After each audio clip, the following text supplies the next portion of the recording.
স্বাগত জানাচ্ছি অ্যানোটেক্স মতিঝিল থেকে অনুষ্ঠান ইফতেখার আলম আছে আপনাদের সাথে। সপ্তাহে 5 দিন রবি থেকে বৃহস্পতি এই সময়টাতে ব্যবসা বাণিজ্যের নানা দিক নিয়ে আপনাদের সাথে কথা বলি। দর্শক, আজকে আমাদের বিষয় হচ্ছে নতুন উদ্যোগের সম্ভাবনা ও চ্যালেঞ্জ। এ বিষয়ে কথা বলতে আমাদের স্টুডিওতে আজকে রয়েছেন কেপিসি ইন্ডাস্ট্রির চেয়ারম্যান কাজী সাজিদুর রহমান। আমরা এখন কথা বলছি তার সাথে। আপনাকে স্বাগত জানাচ্ছি আমাদের অনুষ্ঠানে। প্রথমেই জানতে চাইবো সেটা হচ্ছে শুরুটা আসলে আপনাদের যে পথ চলাটা পেপার কাপের উপরে শুরুটার পথ চলাটা আসলে কেমন ছিল? খুব ছোট পরিসরে শুরু করা ছিল, আর যেহেতু নতুন পণ্য খুব স্বাভাবিকভাবেই এটার একটা চ্যালেঞ্জ থাকে। এই চ্যালেঞ্জগুলো ছিল সব থেকে কঠিন আর কি। এগুলোকে কীভাবে আমরা মোকাবেলা করতেছি। আর যেহেতু প্রোডাক্টটা বাংলাদেশের ক্ষেত্রে নতুন পণ্য, নতুন ধরনের একটা বিষয়, এটা আইডিয়াটা পাওয়া এবং সেখান থেকে এটাকে একটা বাস্তবসম্মত একটা রূপ দেওয়া, এই জায়গাটা ছিল খুব চ্যালেঞ্জিং। পিছনের গল্পটা যদি বলতেন। পিছনের গল্পটা ছিল এমন যে আমি আসলে 2010 সালে আমার মাকে নিয়ে আমি হজে যাই আর কি। সেখানে আমি রোজা থাকি মদিনা শরীফে। তখন ইফতারির আগে আমাকে একজন আরাবিয়ান শেখ সে 2টা কাগজের কাপে করে আমাকে ইফতারি দেয়। তো এইটা ইফতারি যখন আমি খাই, একটা পর্যায়ে আমার মাথায় এটা আসে যে এইটা তো একটা ভালো পণ্য, অন টাইম ইউজ, 21 দিনের মধ্যে মাটিতে ফেলে দিলে মিশে যায়, পরিবেশ বান্ধব এবং 100% ফুড গ্রেড, স্বাস্থ্যসম্মত পণ্য। বাংলাদেশের প্রেক্ষাপট যেটা, সেই প্রেক্ষাপটে এটা খুব যায়। তো আমি এটা তখন গ্রহণ করি এবং এটা নিয়ে আমি দীর্ঘ সময় কাজ করি। মার্কেট অ্যানালাইসিস থেকে শুরু করে বিজনেস ডায়াগ্রাম, প্রোফাইল রেডি করা, এটার ট্রেনিং নেওয়া। এই জন্য বিদেশেও গেছি, মালয়েশিয়াতে গেছি। তো এইগুলো করে একটা পর্যায়ে এসে আমি আসলে ব্যবসাটা 2012 সালে প্রথম আমি ফাইনালি ট্রেড লাইসেন্স করে এটার সমস্ত কার্যক্রম শুরু করি আর কি। এটাই ছিল শুরুর গল্পটা। এরপর ধাপে ধাপে এগোনোটা কিভাবে হলো? ধাপে ধাপে এগোনোর ব্যাপারে এটা 2010 থেকে তো শুরু। ধাপটা প্রথম এক তো হলো আমার একটু পুঁজির সংকট ছিল আর কি। তো সেইটা আপনি জানেন যে পুঁজিবিহীন ব্যবসা তো আসলে খুব কঠিন। তো সেইটার সংকটটা কাটানোর জন্য আমি এটা ব্যাংকের সহযোগিতা নেই। তো সেখানে যখন আমি যাই তখন তারাও প্রথমে এগ্রি করে না যে কি ধরনের পণ্য, এটা আসলে চলবে কিনা। একটা পর্যায়ে তারা রাজি হয় এবং প্রোফাইলটা বানানো, যেহেতু আমার একটা অর্থনৈতিক ছিল, আমি প্রোফাইল নিজে বানাইছি। এবং এখানে একটা মজার বিষয় ছিল যে আমি আমার ফ্যাক্টরি স্টার্টিংয়ে আমি শুরুতে যতগুলো কাজ থাকে এগুলো আমি নিজে করছি। যেদিন আমার মেশিন আসে দ্যাট ডে আমি প্রথম 3 জন কর্মচারী নিয়োগ দিই। আমি এর আগে যে 2-3 মাস বা 4 মাস যেটা ব্যাকগ্রাউন্ড ওয়ার্ক করতেছি, আমি কিন্তু কোনো ইনভেস্টমেন্ট খরচ বা কোনো স্যালারি যাচ্ছে না আমার। এই জায়গাগুলোতে আমার পরিশ্রম করা লাগছে। যেদিন আমার মেশিন আসে 3 জন নিয়োগ দিলাম। এই 4 জন থেকে আমাদের ফ্যাক্টরি শুরু। 1200 স্কোয়ার ফিটের একটা স্পেস তেজগাঁতে, খুবই ছোট। আলহামদুলিল্লাহ সেখান থেকে একটা সময় আমরা ভালো রেজাল্ট পাই আর কি। এখন আপনারা জানেন যে 230টা কর্পোরেট ক্লায়েন্ট আমাদের সাথে যুক্ত, তার মধ্যে ম্যাক্সিমাম মাল্টিনেশনাল ক্লায়েন্ট। এবং অলরেডি আমাদের বাহিরের অর্ডার আসতেছে ইউরোপে, মিডল ইস্টে এবং আমাদের পার্শ্ববর্তী নেপাল, এইসব জায়গাতেও আমাদের প্রচুর অর্ডার আসতেছে। এগুলো নিয়ে আমরা কাজ করতেছি। ভবিষ্যতে আমাদের এখানে প্রোডাক্ট যাওয়া শুরু করবে ইনশাল্লাহ। আর আপনাদের যে গল্পটার কথা জানলাম সের মধ্যে দেখা যায় যে আপনি তরুণ উদ্যোক্তার যে পুরস্কারটুকু সরকার থেকে সেটিও পেয়েছেন, সেটা গল্পটাও জানতে চাই। এইটা ঘটনাটা ঘটে 2016 সালে মার্চ মাসে। কিন্তু আসলে আমার কাপটার একটা বৈশিষ্ট্য হলো সেটা হয়তো আপনি তো খেয়ে ফেলে দিচ্ছেন, এটার নিচে আবার নাম্বার লেখা থাকে, আমাদের ঠিকানা দেওয়া থাকে, ওয়েবসাইট দেওয়া থাকে। তো এসএমই ফাউন্ডেশন এটা দেখে যে পণ্যটা খুব ভালো পণ্য, তো ওখান থেকে ফোন করে আমাদের কাছে আসে। আমাদেরকে নিয়ে অনেক তারা কাজ করে, দীর্ঘ সময়, প্রায় 6-7 মাস কাজ করে। একটা পর্যায়ে তারা আমাদেরকে বলে যে আপনাদেরকে আমরা বর্ষসেরা উদ্যোক্তা পুরস্কার দিতে চাচ্ছি। এটার জন্য আমাদেরকে যাইতে বলে আর কি। এবং আমি সেদিন সত্যি খুব অবাক হই। জিনিসটা আমার কাছে খুব আনবিলিভেবল ছিল। এবং এসএমই ফাউন্ডেশন বর্ষসেরা উদ্যোক্তা পুরস্কার আমাকে দিল। এটা আমাদের শিল্পমন্ত্রী হিসাবে প্রদান করেন। এইটার পরে যেটা হলো যে আমাদের যে একটা ল্যাকিংস ছিল, মানুষের কাছে পণ্যটা এখনও অজানা, যেহেতু আমরা মার্কেটিংয়ে অ্যাডভার্টাইজমেন্টে যাচ্ছি না ফাইন্যান্সিয়ালি প্রবলেমের কারণে। এটা মানুষ জেনে গেল, সমস্ত মিডিয়াতে এটা আসলো যে এইরকম পেপার কাপ বানানো একটা কোম্পানি, তারা বর্ষসেরা উদ্যোক্তা পুরস্কার পাচ্ছে। এরপরে আমাদের এটা খুব বড় ধরনের বুস্ট আপ হলো। এখন এটা আমি যেটা বুঝতেছি যে এটা একটা ভালো পর্যায়ে আছে আর কি। কিরকম সাড়া পাচ্ছেন? সারাটা বাংলাদেশের মধ্যেই অনেক, যেহেতু মানুষের মধ্যে একটা অ্যাওয়ারনেস আছে যে পরিবেশ বান্ধব পণ্য ব্যবহারের এবং স্বাস্থ্যসম্মত পণ্য। তো এই অ্যাওয়ারনেসের জন্য যে দেখতেছে, আমি এখনো পর্যন্ত আমার রেকর্ড নাই আমি কাউকে বলতেছি এই পণ্যের কথা, সে আমার ক্লায়েন্ট হচ্ছে না, এটা নাই। তো এই মুহূর্তে আমাদের যে ক্যাপাসিটি, তার থেকে আমাদের অর্ডারের সংখ্যা বেশি, ক্যাপাসিটির থেকে অর্ডার বেশি। এই জন্য এই আমাদের যে ফ্যাক্টরি, এই ফ্যাক্টরিতে তো এখন এটা আমরা দিতে পারতেছি না সবাইকে। আমাদের নতুন একটা ফ্যাক্টরি আমরা করতেছি, ইনশাআল্লাহ তাআলা আগামী ডিসেম্বরের মধ্যে এটা কার্যক্রম হয়তো শুরু হবে। তখন আমরা মোটামুটি একটা বড় পরিসরে সবাই দিতে পারবো। আর সারা তো আসলে ভালো, মানে বাংলাদেশের মানুষ কিন্তু উন্নত লাইফ লিড করে, মানে করতে চায়ও, আমরা দিতে পারলেই হলো আর কি, বিষয়টা এরকম।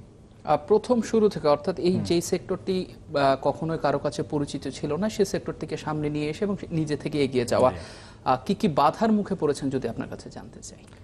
প্রথম বাধা তো এটা মানুষের অজানা থাকা, এই জিনিসটা মানুষকে জানানোটা ছিল, অ্যাওয়ারনেস বিল্ড আপ করা।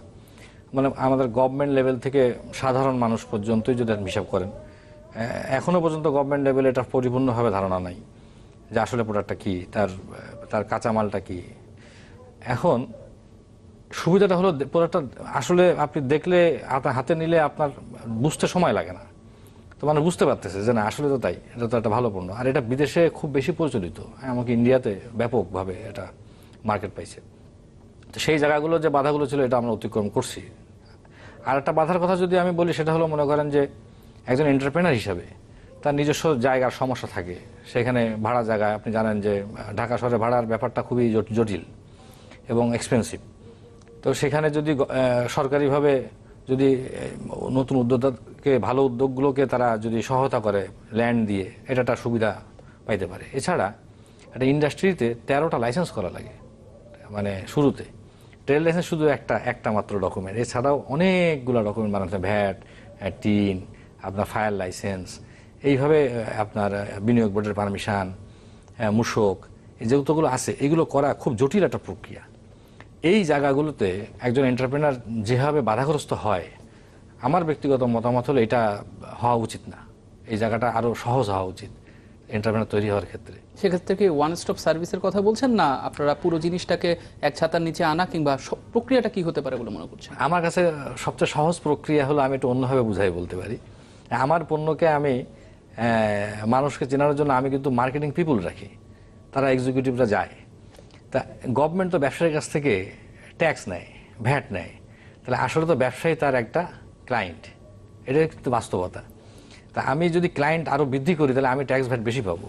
তো হয় নট, আমি কিছু মানুষকে মার্কেটিং পিপুল তৈরি করলাম, যারা এন্টারপ্রেনার তৈরি করবে। কীভাবে? এন্টারপ্রেনার যখন তৈরি হবে, তখন তার যত ডকুমেন্ট লাগবে, সেই ডকুমেন্ট গভর্নমেন্টের লোকগুলো তার বাড়ি এসে পৌঁছে দিয়ে যাবে, সে শুধু পেমেন্ট করবে। এটা হলো আমার পলিসি। আমি মনে করি এটা যদি গভর্নমেন্ট করে, তাহলে বাংলাদেশে খুব সহজেই অনেক বেশি এন্টারপ্রেনার বান্ধব একটা পরিবেশ তৈরি হবে আর কি, এবং এটা সরকার লুজিং হবে না, সরকার বরং অনেক বেশি রাজস্ব এখন যেটা পাচ্ছে তাতে অনেক বেশি আর্ন করতে পারবে। পেপার কাপ কিংবা কাগজের কাপ নিয়ে আরো কথা বলবো আপনার সাথে, ছোট্ট একটা বিরতি নিয়ে আসে। দর্শক অনুষ্ঠানে নিচ্ছি ছোট্ট একটা বিরতি, ফিরছি একটু পরে, সঙ্গে থাকুন।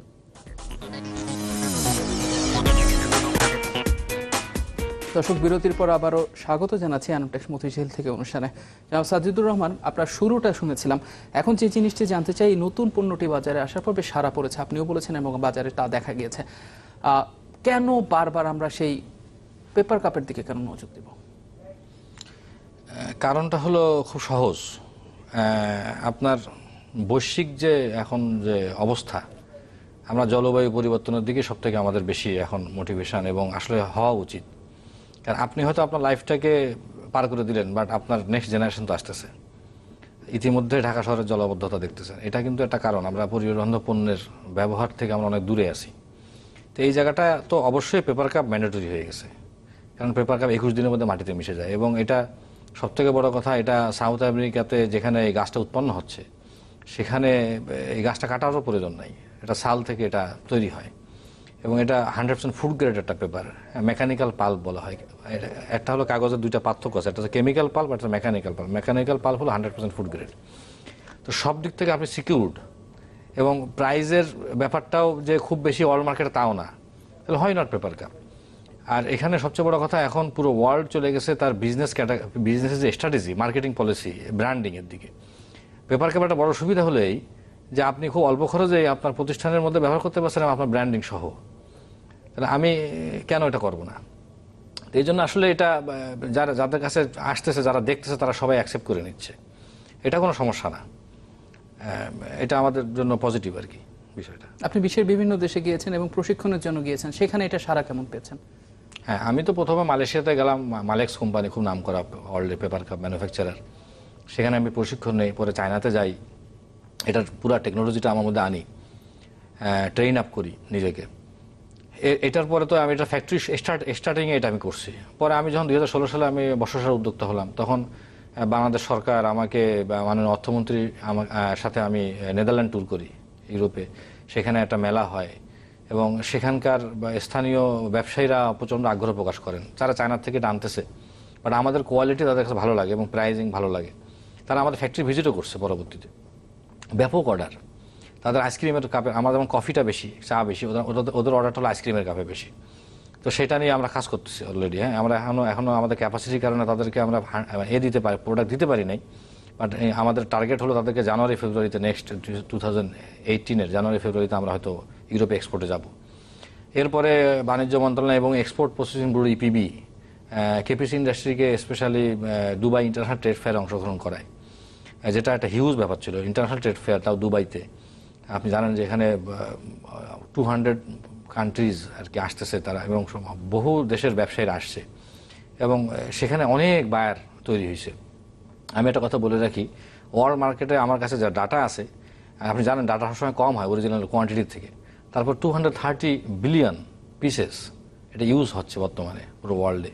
আচ্ছা, মানে দিস ইজ হিউজ মার্কেট, মানে আনইমেজিনেবল বিগ। কারণ একজন ব্যক্তি তার লাইফের সাথে এটা এমনভাবে মিক্স আপ করে ফেলছে, সে তার চলার সময়, তার ঘুমানোর সময়, তার অফিস করার সময় সে পেপার কাপ ছাড়া কল্পনাই করতে পারে না। এই বাংলাদেশে এটা হবে, এবং বাংলাদেশে, আমি মনে করি বাংলাদেশে খুব বড় মার্কেট হবে এটার। বাংলাদেশে 18 কোটি জনসংখ্যার সাথে বিশ্বের যে অন্যান্য দেশগুলোর মধ্যে যে পার্থক্যটুকু, সেটা বলছিলেন রপ্তানির দিকে যদি নজর দেওয়ার কথা আপনি বলছেন যে আগামী বছর থেকে শুরু করতে পারেন। ওই সময় কোনো বাধা বিপত্তি আসছে কিনা, কিংবা সরকারি ক্ষেত্র থেকে কোনো ধরনের বাধা আছে কিনা? সরকারের ক্ষেত্রে থেকে আমি বাধাটা ওইভাবে বলবো না, তবে এতটুকু বলবো যে আসলে তাদের এই প্রোডাক্ট সম্পর্কে তারা তো জানতেন না। এক তো হলো নতুন একটা পণ্য, তো এখানে মনে করেন যে আমদানি যে বিষয়টা থাকে, প্রতিটা পণ্যেরই কাঁচামাল আমদানি একটা বিষয় থাকে, সেখানে আমাদের সুবিধাগুলো একটু কম। যেখানে পুরো এটা পরিবেশ বান্ধব প্রোডাক্ট হয়, পুরো ওয়ার্ল্ড মার্কেটে এটা ডিউটি 0%, সেখানে আমাদেরকে অনেক বেশি ডিউটি দিয়ে এটা আমদানি করতে হচ্ছে, অর্থাৎ কাঁচামালটা। হ্যাঁ। তো সেইখানে আমরা কাজ করতেছি। আমি আশাবাদী, অনেক বেশি আশাবাদী যে এটা গভর্নমেন্টের তো কোনো, আমি তাদের নেগেটিভ না, তারা জানতেন না, তাদেরকে জানাতে হবে। তো সেটা অলরেডি তাদের নলেজে আসছে, তারা পজিটিভলি আগাচ্ছে। আর এখানে এখন যদি এক্সপোর্টে আমি যাই, তো এক্সপোর্টে আমি একটা জিনিস দেখতেছি যে বড় একটা সম্ভাবনা এখানে আছে। কিন্তু চায়না বিগ মার্কেট, চায়না পুরো ওয়ার্ল্ডের মার্কেটটাকে ধরে রাখছে পেপার কাপে। সেখানে আমাদেরকে উইন করতে হলে আমাদের আসলে ইপিবিকে কিছু কাজ করতে হবে। যেমন আপনি জানেন যে এক্সপোর্টের উপরে ক্যাশ ইনসেন্টিভ দেওয়ার ব্যবস্থা আছে বিভিন্ন সিলেক্টেড কিছু প্রোডাক্টের উপরে। আমাদের এই প্রোডাক্টের উপরে ক্যাশ ইনসেন্টিভ আসতে হবে, তাহলে আমরা চায়নাকে বিট করতে পারবো না এই জায়গাটাতে। তো এটা যখন হয়ে যাবে, তখন এটার পুরো বাজারটা বাংলাদেশ যতটুকু প্রোডাকশন ক্যাপাসিটি দেখাবে ততটুকুই এক্সপোর্ট হবে, এটা কোনো সন্দেহ নেই। সেক্ষেত্রে চীনের সাথে টক্কা দিয়ে যাওয়া কিন্তু বেশ কঠিন। বিশ্বের অন্যান্য অনেক বড় দেশ কিন্তু সে টক্কাটা দিতে পারেনি আমাদের। অর্থাৎ আপনার পণ্যের কি বৈশিষ্ট্যের জন্য আসলে বিদেশিরা আগ্রহ দেখাচ্ছেন? এখানে দুইটা ইস্যু। একটা হলো বাংলাদেশের একটা সুনাম আছে, আপনি জানেন আরএমজিতে বাংলাদেশ কিন্তু কোয়ালিটি প্রোডাক্ট বানায়, এক্সপোর্ট ওরিয়েন্টেড পণ্যগুলো কোয়ালিটি বানায়, আমরাও খুব কোয়ালিটি প্রোডাক্ট বানাচ্ছি। এটা হলো একটা। 2 নম্বর হলো আমাদের এখানে আসলে ওয়ার্কিং প্রসিডিউরের যে এক্সপেন্সটা এটা কম চায়নার থেকে। তো ওইখানে আমাদের কিন্তু একটা গেইনিং পয়েন্ট আছে। তো এই জায়গাটাতে আমরা ওদের থেকে আগায় আসি। এই জন্য দেখেন চায়নাতে কিন্তু গার্মেন্টস বড় শিল্প, কিন্তু তারপরেও কিন্তু তারা বাংলাদেশ যে গার্মেন্টসটার মধ্যে আছে, যে প্রোডাক্টের মধ্যে, সেটাতে কিন্তু তারা বাংলাদেশের উপরে না। হ্যাঁ, তারা এখন ডাইভার্সিফাইড করে অন্য প্রোডাক্টে চলে গেছে। তো এই জন্য আমরা মনে করি যে আমরাও এটাতে একই পারফরমেন্স দেখাতে পারবো। আপনি বলতে যাচ্ছেন আরএমজি বা রেডিমেড গার্মেন্টস বা গার্মেন্টের যে জিনিসগুলো আমরা পাঠাই, সেই সমকক্ষতা অর্জন করতে পারবেন আপনারা? অবশ্যই, মার্কেট তো অনেক বড়, কেন পারবো না? এটা তো একজনের দিয়ে হবে না, অনেক বিজনেস আসতে হবে, অনেক পিপুল আসতে হবে, তারপরে সময় আস্তে আস্তে হবে আর কি একটা সময়। ভবিষ্যৎ পরিকল্পনা কি? আমি একটা কোট করি, যেমন আমাদের মাননীয় প্রধানমন্ত্রী বলতেছেন যে আমাদেরকে প্রোডাক্ট ডাইভার্সিফিকেশন আনতে হবে এক্সপোর্টের জন্য। তো তো প্রোডাক্ট ডাইভার্সিফিকেশন আনতে হলে this is one of the product for diversification for export. ভবিষ্যৎ পরিকল্পনা নিয়ে কি বলবেন সেই বিষয়ে কথা বলবো। আমরা ছোট্ট একটা বিরতি নিয়ে আসি। দর্শক, অ্যানোটেক্স মতিঝিল থেকে অনুষ্ঠান নিচ্ছে আরও একটা বিরতি, সঙ্গে থাকুন।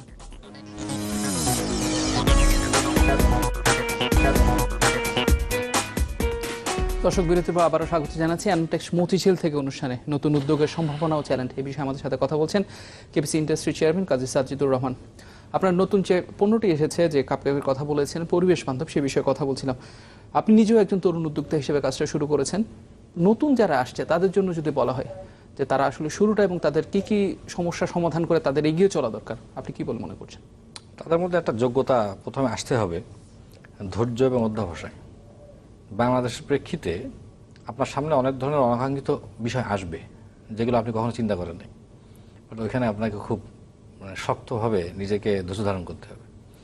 এটা হলো মূল জায়গা।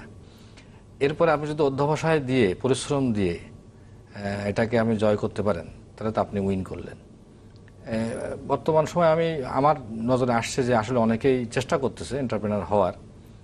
প্রথম তো সে একটা ভুল করে ফেলে যে তার প্রোডাক্ট চুজটা ভুল হয়। তো এই জায়গাটাতে একটু বেশি ভাবা, বেশি সময় চিন্তা করা। মাথায় আসলো আমি আজকে কালকে শুরু করতে হবে, দিস ইজ নট গুড। আপনি আরও ভাবেন, পরামর্শ করেন। আমি ব্যক্তিগতভাবে, আমি তো আসলে ছোট মানুষ, বেশি পরামর্শ দেওয়ার জায়গা কম। আমি ব্যক্তিগতভাবে যেটা করি, আমার মাথায় যখনই আমার নিজের ব্যবসা নিয়ে যখন কোনো একটা ডিসিশন নিতে যাই, আমি অনেক মানুষের সাথে পরামর্শ করি। সে ব্যক্তি হয়তো আমার সাথে জড়িত না, বা আমি জিজ্ঞাসা করি যে আপনার এটা কি মত, কি মনে হয়। এতে একটা সময় আমি খুব সুন্দর একটা সিদ্ধান্ত পৌঁছাতে পারি। এটা আমি একটা দেখছি, এটা আমার খুব সুফল দেয়। তো এটা একটা পদ্ধতি। আর টাকাই যে উদ্যোক্তা হওয়ার ক্ষেত্রে মূল বিষয়, এটা কখনো মনে না করা। কারণ আপনি খুব খেয়াল করে দেখেন, বাংলাদেশে যতগুলো মানুষ খুব বড় অবস্থানে আছে ব্যবসায়ী হিসেবে, তারা কিন্তু জিরো থেকে শুরু করছে। তো এটা আসলে কোনো বাধা না। উদ্যোগটা কি, এটা হলো মূল। আপনি বাস্তবসম্মত এবং পারফেক্টলি কোনো ইস্যুতে আসেন কিনা, থাকলে আপনি অবশ্যই সফল হবেন। আপনারা কি বেসিক বা অন্য কোনো জায়গা থেকে সহায়তা পেয়েছেন কিনা? আমি এখনো পাই নাই। আমি একবার চেষ্টা করছিলাম, বা সেখান থেকে কোনো সহায়তা আমি এখনো পাই নাই। আমি নিজের একটা ল্যান্ড কিনছি নিজের ব্যবসার টাকা দিয়েই, পূর্বাচলের শেষ মাথায়। আপনি জানেন কাঞ্চন ব্রিজের পাশে যে শীতলক্ষা নদী, ওইখানে ওই জায়গাটার উপরে আমাদের নতুন ইন্ডাস্ট্রিটা হচ্ছে আর কি। স্টার্টিংয়ে 20,000 স্কোয়ার ফিট, এবং এটা আস্তে আস্তে বড় করার সমস্ত ব্যবস্থা রেখেই করা হচ্ছে। এবং এটা 100% গ্রিন ইন্ডাস্ট্রি হবে। আর এটা একটা মজার বিষয়, একটা তথ্য দেই, মানে এইটাই বাংলাদেশের প্রথম ইন্ডাস্ট্রি হচ্ছে যেটা গ্রিন ইন্ডাস্ট্রি তো অনেকগুলো হয়েছে, মানে 100% গ্রিন ইন্ডাস্ট্রি যেখান থেকে 100% গ্রিন প্রোডাক্ট বাইর হবে। এটা একটা ভবিষ্যৎ পরিকল্পনার দিকে যদি নজর দিয়ে থাকি, কোন দিকে নিয়ে যেতে চান? এই ভবিষ্যৎ পরিকল্পনাটা আমার একটু বড়। সফল হওয়াটা আল্লাহ তাআলার হাতে। আমি বাংলাদেশে একটা রেগুলেশনের আমার একটা আছে চিন্তা ভাবনা, সেটা হলো খুব খেয়াল করে বোঝেন, 100% food grade food packaging. 100% food grade food packaging, এই জায়গাটাতে বাংলাদেশের অবস্থান খুবই নাজুক। আমাদের পেপার কাপ কিন্তু এই 100% ফুড গ্রেড ফুড প্যাকেজিংয়ের একটা মাত্র পণ্য, কিন্তু এখানে শত শত পণ্য আছে ওয়ার্ল্ড মার্কেটে। আমাদের একটা ইন্ডাস্ট্রিও নাই। আমি মনে করি বাংলাদেশে এই ধরনের উদ্যোগ আসার দরকার, এবং উদ্যোগ আসলে তারা সফল হবে, এটা কোনো সন্দেহ নেই। আপনি যে আশাবাদটুকু ব্যক্ত করেছেন, আমরা আশা করছি সেই সুদিন দেখতে পাবে বাংলাদেশ। জনাব সাজ্জিদুর রহমান, আপনাকে অসংখ্য ধন্যবাদ আমাদের অনুষ্ঠানে আসার জন্য। আপনাকেও ধন্যবাদ, এবং চ্যানেল 24-এর সকল দর্শকদেরকে ধন্যবাদ। দর্শক, অ্যানোটেক্স মতিঝিল থেকে অনুষ্ঠান আজকে এ পর্যন্তই। আগামী পর্বে নতুন কোনো বিষয় নিয়ে কথা হবে। ততক্ষণ পর্যন্ত চ্যানেল 24-এর সাথে থাকুন।